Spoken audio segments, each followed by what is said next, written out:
What is happening inside the Russian army right now is not an isolated complaint. It is a mutiny building in real time, and it is aimed directly at Vladimir Putin. Russian commanders who were fighting for him until last year are now recording public videos telling him straight that they are done dying on suicide missions for him. They want him to either stop the war or they will turn the guns around and march on Moscow. If that gives you déjà vu, you are not crazy. We watched this exact thing happen 2 years ago when a guy named Yevgeny Prigozhin said almost the same thing and then actually marched on Moscow. So the same question rises now. Is this the crack that finally breaks Putin's war machine, or is it just noise? I'll be straight with you. 2 weeks ago, I came across a leaked report that I didn't cover on this channel because honestly, it read like wishful thinking at the time. That report actually called this uprising 5 days before it actually happened. So by the end of this, we are going to try to answer the whole question that everyone is asking. But let's start at the beginning.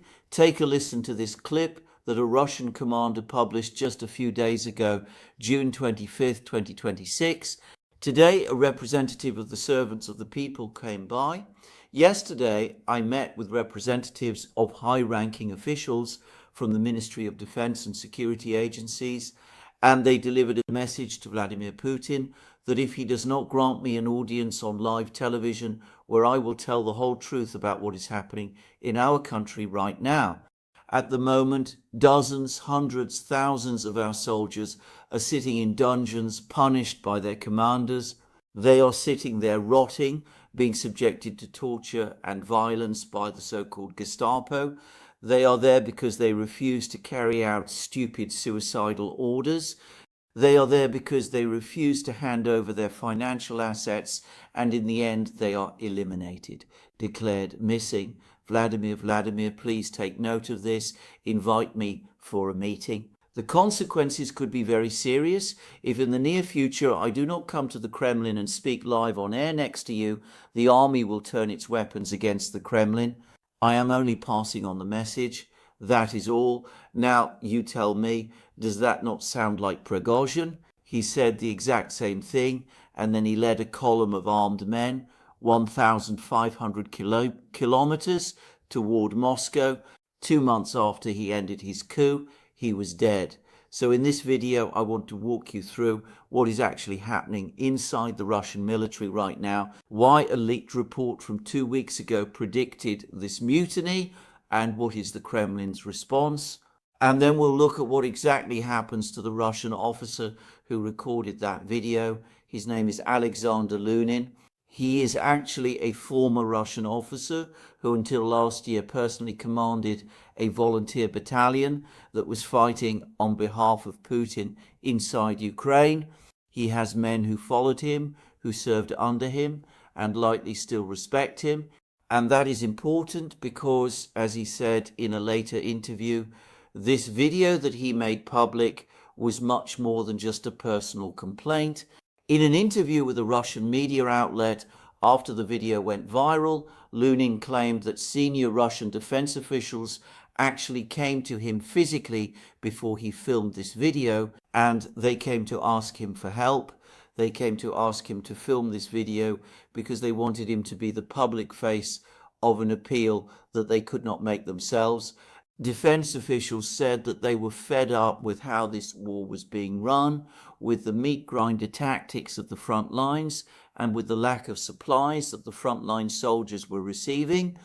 That is why they wanted Putin to feel the pressure, and they needed a public figure outside of the official chain of command to apply the pressure for them.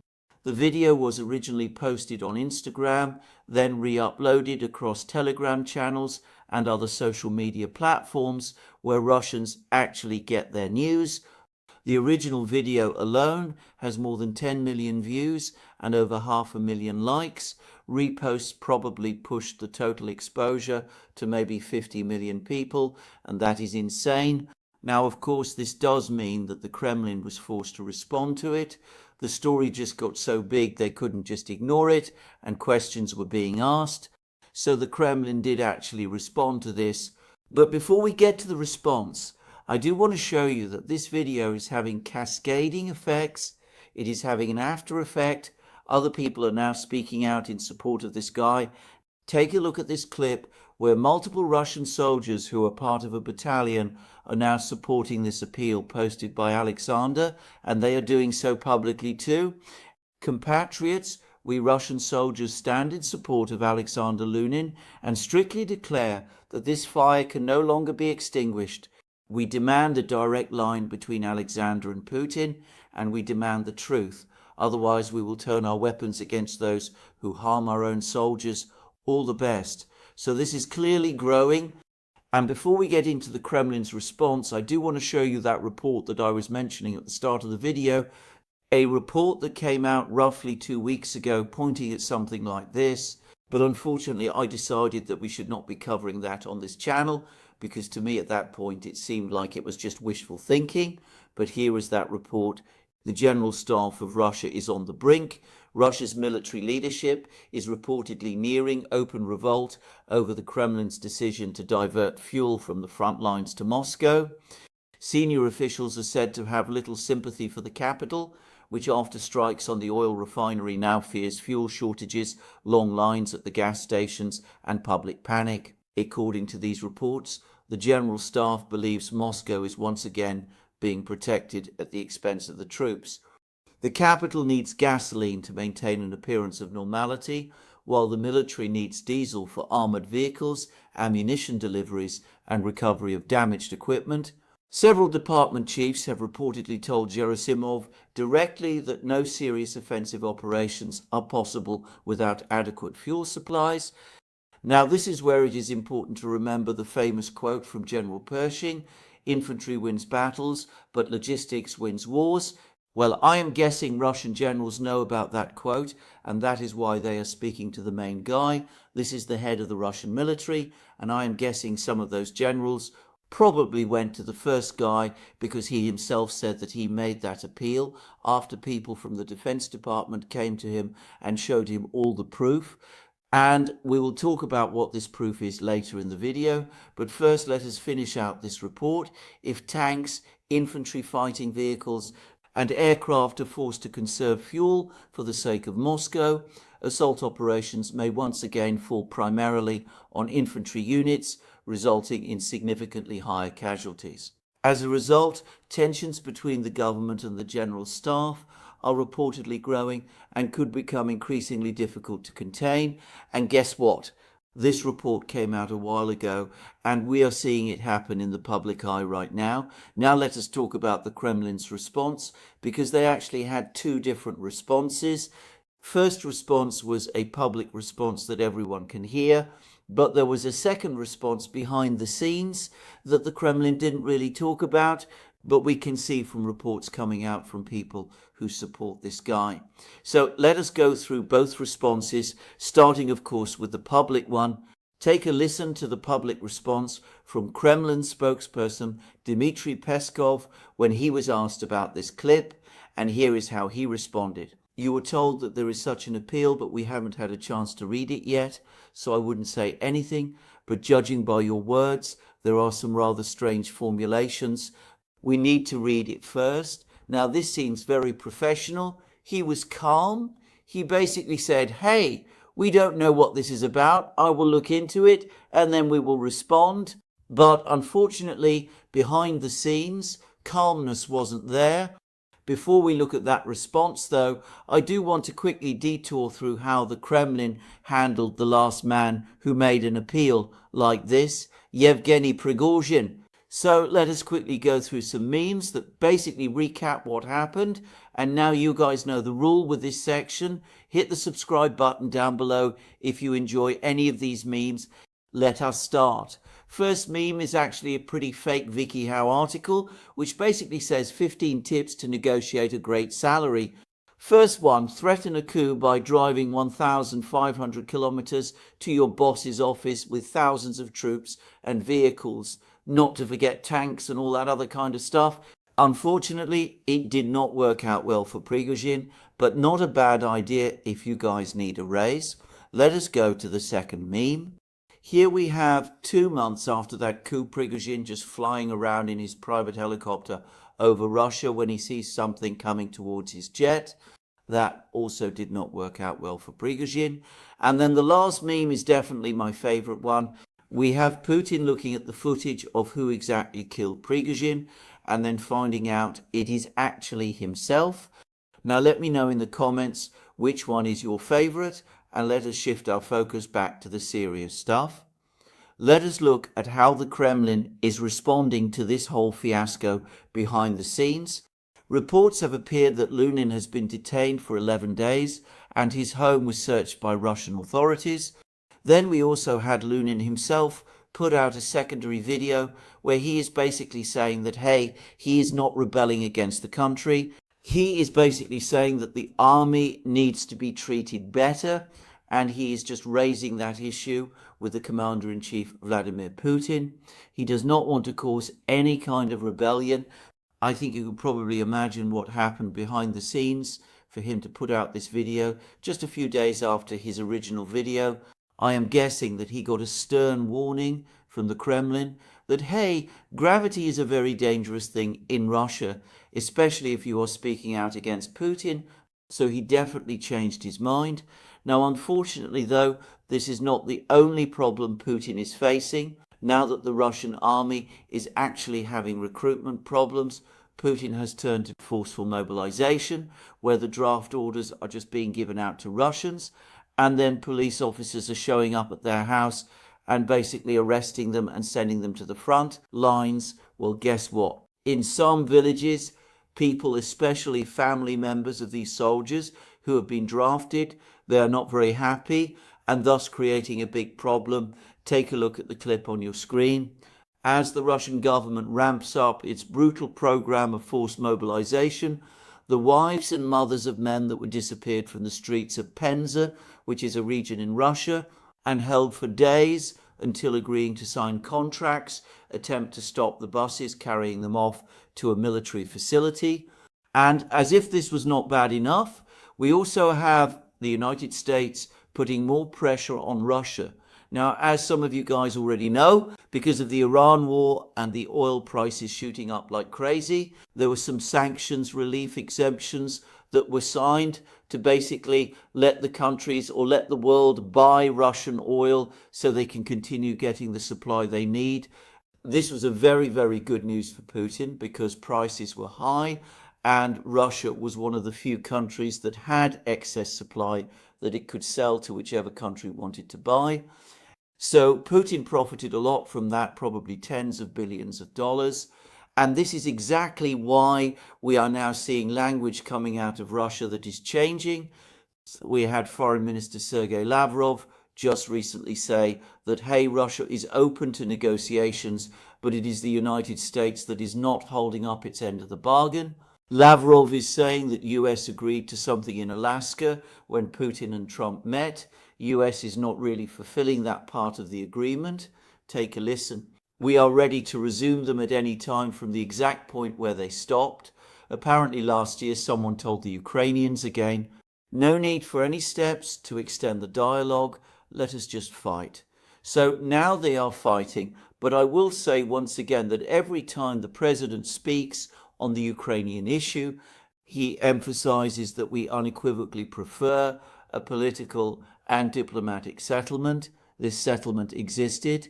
Its parameters were largely discussed and agreed upon in Alaska almost a year ago. When the American negotiators put forward their program and their plan of action, we agreed to that plan. Its implementation was supposed to lead to the start of negotiations on the details of an already political settlement. However, as you can see, I don't even want to suspect that Alaska, like the European actions, was conceived to buy time for the rearmament of the Kiev regime. I don't even want to think about that, but in the end, things turned out the way they turned out. Well, guess what? This is something Russia has been saying since Alaska, since that meeting took place, basically implying that US kind of agreed to give up on Ukraine so Ukraine can capitulate to Russia and Russia can take over Donbas without actually fighting for it.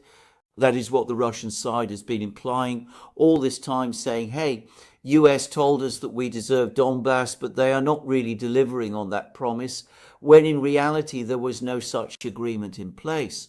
What actually happened was the Russian side saying, hey, we will stop this war if you convince Ukraine to just hand over Donbass, and US said that is not going to happen.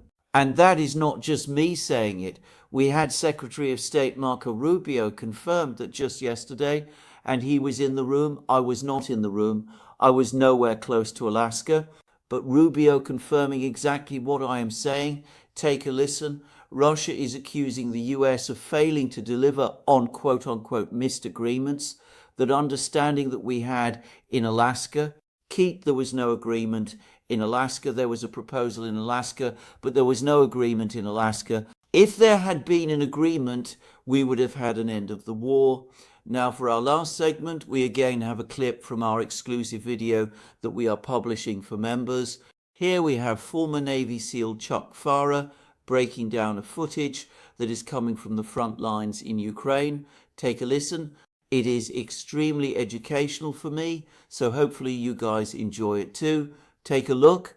Russians think they have found a Ukrainian tank that is broken down, but then they realize it is a Russian tank. Yeah, that is what is going to happen. Ukraine has the Western tanks, are much more survivable. An M1 Abrams is almost impossible to destroy. You can immobilize it, but it is one of the most survivable places to be on the battlefield, is inside an M1 tank. So the Russians are delighting over this, but, this is one of their own carcasses.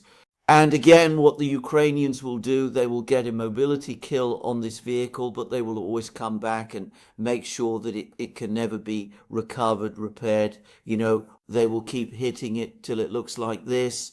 I guess this is the curiosity question. Once you let us say it is immobilized, right? A tank, how do they get it out of the front line? Well, they have got tank recovery vehicles. So they have got tanks that do not have a turret, but they have got a big, tow truck, because it is much more cost effective to repair a tank. Even if it is significantly damaged, it is cheaper to fix it up than it is to get a new one. But the Russian tanks, they have that problem. They have got the ammunition carousel in the crew compartment, which is why we see the flying turrets, and which is why they are not survivable. If they take a hit to the crew compartment, the turrets going into orbit of Uranus and these guys, it is over in an instant with these guys, because they are sitting on the ammunition and bags of propellant. So, we have also seen the turrets will fly, but you have also seen all the hatches blow open with blowtorches of fire coming out of them. And it is a design flaw. They are never going to fix this until they design totally new tanks. I guess a lot of tanks would need to be redesigned, considering how much drones we use now, right? Yeah, absolutely. I was speaking today with one of my colleagues at the Kev Post, and we were talking about, it is hard to believe now, but 1,000 days ago, there was no such thing as a first-person drone that killed tanks. It just did not exist. And, I worked in the industrial military complex. If you came into Raytheon 1,000 days ago and said, look, I have got a $500 drone, it will kill tanks, Raytheon will say, look, we are in the business of selling $270,000 Javelin missiles, right? They kill tanks. Your DJI drone is not going to do it. But nobody said that in Ukraine. They said, let us give it a try. Let us go. Let us do it. And we are looking at the perfect reason why. It has fundamentally changed ground warfare. Armor is not extinct. It is not obsolete anymore. But armor going forward has got to deal with what is the primary threat now, which is a first. Now, if you are interested in content like this and other series that we are doing for members only, you can become a member right now by clicking the join button down below, or just by clicking the link in the description. It is the first link. By becoming a member, you get access to a ton of content that we are putting out on a daily basis now. And on top of that, you will be supporting the channel and you will be supporting our coverage. So thank you so much. My name is Sam, and I will see you guys in the next video.